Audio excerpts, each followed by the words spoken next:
Welcome to the Leo. పింఛన్లపైన వైసీపీ దుష్ప్రచారం తారాస్థాయికి చేరింది. ఒక పక్క రాష్ట్ర ప్రజలు కాండ్రించి మొహం మీద ఊసిన తుడుచుకుని మళ్ళీ చంద్రబాబు నాయుడు వల్లే పింఛన్లు రాలేదు, ఎవరైనా చనిపోతే చంద్రబాబు నాయుడు వల్లే చనిపోయారు, వాలంటీర్లను చంద్రబాబే అడ్డుకున్నాడు అని విపరీతమైన దుష్ప్రచారం. ఎంత దిగజారిపోయారు అంటే అది కటిక అబద్ధం అని వాళ్ళకు తెలుసు, వాళ్ళ మనస్సాక్షికి తెలుసు. అసలు రాష్ట్రంలో జగన్మోహన్ రెడ్డి ముఖ్యమంత్రిగా ఉంటే చంద్రబాబు నాయుడు పింఛన్ లాపటం ఏంటి? 5 ఏళ్ల నుంచి చంద్రబాబు నాయుడు ఏ రోజైనా పింఛన్ లాపాడా? ఏ రోజైనా వాలంటీర్లను అడ్డుకున్నాడా? మరి ఈ రోజు ఎలా అడ్డుకుంటాడు? కనీసం ఇంగిత జ్ఞానం కూడా లేకుండా ఇంత విష ప్రచారం ఎలా చేస్తున్నారు? సో ఇప్పుడు తాజాగా జోగి రమేష్ మంత్రి చంద్రబాబు నాయుడు ఇంటి మీద దాడి చేయటం వల్ల మంత్రి పదవి తెచ్చుకున్నటువంటి ఈ జోగి అనే ఒక భోగి ఈరోజు ఇష్టం వచ్చినట్టు మాట్లాడాడు. ఏమని? పింఛను ఇవ్వకపోవడానికి చంద్రబాబే కారణం, చంద్రబాబు నాయుడు వాలంటీర్లను అడ్డుకున్నాడు, కోర్టులో వేశాడు కాబట్టే పింఛన్లు. అసలు చంద్రబాబు గారు కోర్టుకు వెళ్ళారు అనేది పచ్చి అబద్ధం. నేను జోగి రమేష్కు ఓపెన్ ఛాలెంజ్ విసురుతున్నా. చంద్రబాబు నాయుడు కోర్టుకు వెళ్ళాడు, వాలంటీర్లను అడ్డుకున్నాడని నువ్వు నిరూపించగలిగితే నీకు జీవితాంతం ఊడికం చేయడానికి మేము సిద్ధం. నిరూపించలేకపోతే నీ ముక్కు నేలకు రాసి చంద్రబాబు గారి కాళ్ళ మీద పడి క్షమాపణ అడుగుతావా? నేను జోగి రమేష్కి బహిరంగంగా సవాల్ విసురుతున్నా. అది కూడా ఒక బ్రతికేనా? ఇలాంటి అబద్ధాలు మాట్లాడి బ్రతకడం కూడా ఒక బ్రతికేనా? పింఛన్లు చంద్రబాబు నాయుడు ఆపాడా? ఆధారం ఉందా నీ దగ్గర? కోర్టుకు వెళ్తే పిటిషన్ ఉంటుంది కదా, తీసుకురా బయటికి పిటిషన్. చంద్రబాబు నాయుడు కోర్టులో వేసిన పిటిషన్ నువ్వు బయటితే.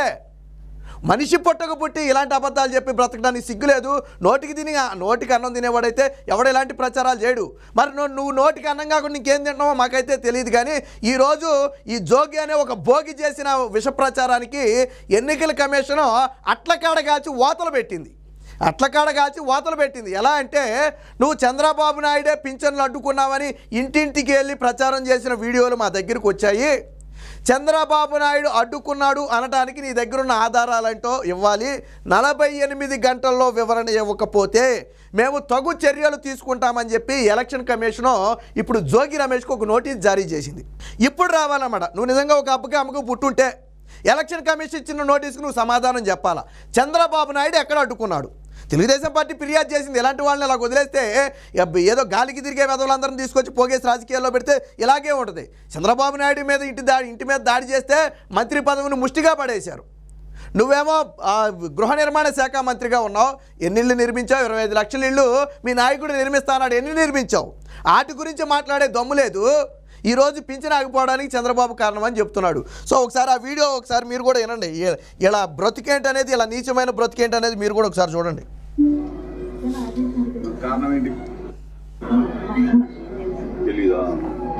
అదే పింఛన్ వచ్చిందా అంటే రాలేదు అంటే కారణం ఏంటని అడిగాడు. అడిగితే ఆవిడ తెలియదు అంది. పింఛన్ ఎందుకు రాలేదు నాకు తెలియదు అంది. అక్కడ వరకు బాగుందా? ఇప్పుడు చెప్తాడు చూడండి. వీడు చంద్రబాబు అనే దొంగ కోట్లు వేసాడు. ఏది వాలంటీర్ లేదు, ఇంటికి వెళ్ళి పెన్షన్లు ఎత్తున్నాడు, ఆపేయండి కోట్లు వేసాడు. ఆ పనికిమాలినోడు దానివల్ల ఆగింది. నీకంటే పనికిమాలినోడు, నీకంటే నీతి జాతి తక్కువ ఉన్నోడు ప్రపంచంలో ఎవడైనా ఉంటాడా? నేను ఇందాక అందుకే సవాల్ చేశాను. నువ్వు దమ్ముంటే సవాల్ స్వీకరించాలా.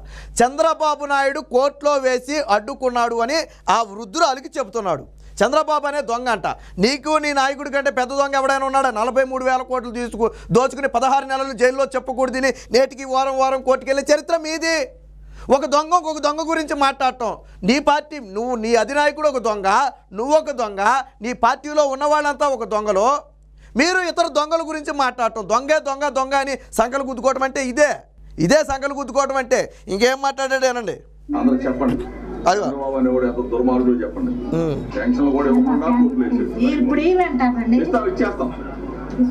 మరి చంద్రబాబు అడ్డుకుంటే నువ్వు ఎలాగెత్తావురా? చంద్రబాబు నాయుడు అడ్డుకుంటే నువ్వు ఎలా ఎత్తావు? ఇచ్చేస్తాను. ఎక్కడెత్తావు నువ్వు? చంద్రబాబు నాయుడు అడ్డుకున్నాడు కదా, ఎక్కడి నుంచి తెచ్చిస్తావు? సిగ్గు శరం ఉందా? అది నాలుకేనా లేకపోతే ఇంకేమన్నా? చంద్రబాబు నాయుడు అడ్డుకున్నాడని నువ్వే చెప్పావు. ఎవరా అంటే ఇచ్చేస్తావు. చంద్రబాబు నాయుడు అడ్డుకుంటే యాడ్ నుంచి తీసుకొచ్చావు. నీ అమ్మ మొగుడు సొమ్ము ఏడ తెచ్చావు? నేను కొడాలి నాని భాషలో మాట్లాడితే నీ అమ్మ మొగుడు సొమ్ము ఎక్కడి నుంచి తీసుకొచ్చి పెట్టావు? పెన్షన్ ఏమైనా జగన్మోహన్ రెడ్డి జేబులోంచి తీసుకొచ్చి పెట్టించాడా? లేకపోతే చనిపోయిన రాజశేఖర రెడ్డి జేబులోంచి తీసుకొచ్చి ఇచ్చాడా? ఎవరి దగ్గర తెచ్చి ఇచ్చాడు పెన్షను? ప్రజల కష్టార్జితం అది. రాష్ట్ర ఖజానా నుంచి ఇచ్చాడు. జగన్మోహన్ రెడ్డి ఇచ్చాడని చెప్పడం ఏంటి? రాష్ట్ర ప్రభుత్వం ఇచ్చిందని చెప్పు. నువ్వు 4 రోజులుంటే దిగిపోయేవాడివి. జగన్మోహన్ రెడ్డి ఆడి నుంచి తీసుకొచ్చి ఇచ్చాడు. ఆస్తులు అమ్మిచ్చాడా తెచ్చి, లేకపోతే నీ ఆస్తులు అమ్మేమని ఇచ్చావా తీసుకొచ్చి? రాష్ట్ర ప్రభుత్వం ఇచ్చిందని చెప్పు. చంద్రబాబు నాయుడు వాస్తవం ఏంటి? ఎన్నికల విధులకు దూరంగా వాలంటీర్లు ఉండాలని చెప్పింది ఎలక్షన్ కమిషన్. బట్ వాడు కూడా పింఛన్ ఇవ్వద్దని ఎలక్షన్ కమిషన్ ఎక్కడా చెప్పలా. పింఛన్ పంపిణీని ఇవ్వద్దని ఎలక్షన్ కమిషన్ కూడా చెప్పలా. ఈ మాటలనే ఇప్పుడు తెలుగుదేశం పార్టీ ఆ ఎలక్షన్ కమిషన్కి పంపింది. ఇలాంటి యాదవులు చాలామంది విష ప్రచారం చేస్తున్నారు, మేము అడిగితే వాళ్ళు సమాధానం చెప్పరు, కాబట్టి తెలుగుదేశం పార్టీ ఎక్కడ అడ్డుకుందో వీడి దగ్గర నుంచి వివరణ రాబట్టాలని చెప్పి ఎలక్షన్ కమిషన్కి ఫిర్యాదు చేస్తే ఇప్పుడు ఎలక్షన్ కమిషన్ నోటీస్ ఇచ్చింది. నీకు నోరుంది కదా అని చెప్పి ఇష్టం వచ్చినట్టు వాగావు కదా, ఆ వీడియోలు మా దగ్గర ఉన్నాయి. చంద్రబాబు నాయుడు కోర్టుకు వెళ్ళినట్టుగాను, కోర్టు పింఛన్లను వాలంటీర్లు వాడొద్దని ఆర్డర్స్ ఇచ్చినట్టుగాను, మరి ఎక్కడుందో మాకు ఆధారాలతో సహా 48 గంటల్లో సమాధానం ఇవ్వాలని చెప్పి ఎలక్షన్ కమిషన్ నోటీసులు జారీ చేసింది. ఒకవేళ ఇవ్వని పక్షంలో ఒక అభ్యర్థిగా ఉండి దొంగ ప్రచారం చేసినందుకు ఎలక్షన్ కమిషన్ ఖచ్చితంగా చర్యలు తీసుకోవాలి. అవసరమైతే క్రిమినల్ కేసులు నమోదు చేయాలి. ఎందుకంటే ప్రజలను మోసం చేసి భయభ్రాంతులను గురి చేసి ఒక రకమైన యుద్ధ వాతావరణాన్ని క్రియేట్ చేసే ప్రయత్నం. వాస్తవానికి వృద్ధులకు పింఛన్ అనేది ఎంత అవసరం అనేది అందరికీ తెలిసిన విషయమే. 3వ తారీఖు నుంచి ఇస్తుందని జగన్మోహన్ రెడ్డి భార్య భారతిరెడ్డి పేపర్లో రాస్తే 1వ తారీఖున 2వ తారీఖున చంద్రబాబు నాయుడు పింఛన్లు అడ్డుకోవడం పెట్టి 13,000 కోట్ల రూపాయలు జగన్మోహన్ రెడ్డి తన కాంట్రాక్టర్లకు దోచిపెట్టి ఖజానాను ఖాళీ చేయటం వల్ల ఈరోజు పింఛన్లు రాలా. ఆ విషయం వదిలేసి చంద్రబాబు అనే దొంగ అడ్డుకున్నాడట. ఇటు చెప్పడం చూడండి.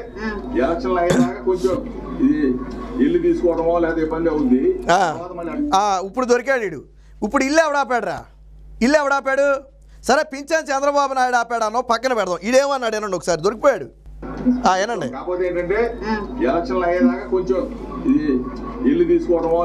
ఏనారా ఇల్లు తీసుకోవడం అంట. ఎలక్షన్కి వీళ్ళకి ఏంటి సంబంధం?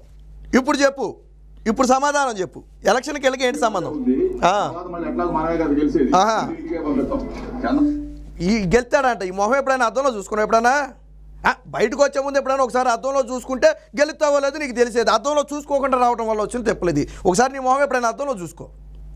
ప్యాడ్ నీళ్ళు కొడతారు 2 రోజులు ఆగి. ప్యాడ్ నీళ్ళు వెళ్ళేటప్పుడు తెల్ల టవల్ ఒకటి పట్టుకెళ్ళి తుడుచుకోవడానికి ఉంటుంది, లేకపోతే కొట్టేది ప్యాడ్ నీళ్ళే.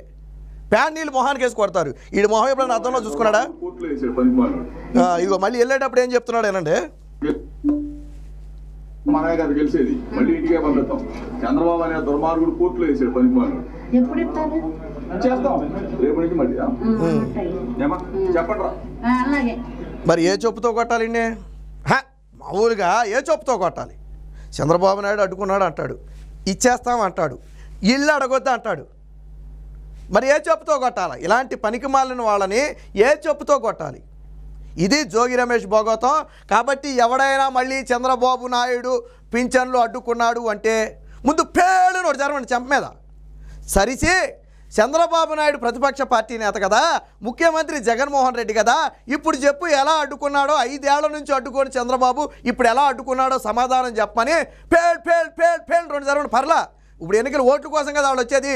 మీరు కొట్టినా మాట్లాడరో, తుమ్మినా మాట్లాడరో, లేకపోతే మొహం మీద కాండ్రిని చూసినా మాట్లాడరో, ఇక మాట్లాడరు. ఎందుకంటే వాళ్ళు ఓట్ల కోసం వచ్చారు కదా, గెలిచిన తర్వాత వాళ్ళు ఏదైనా చేయాలంటే. కాబట్టి ఇలాంటి వాళ్ళు వచ్చినప్పుడు పెన్షన్ల మీద ఎవడైనా మళ్ళీ చంద్రబాబు నాయుడు మీద దుష్ప్రచారం చేస్తే ముందు వెనక చూడకుండా వాయించి వదిలిపెట్టండి.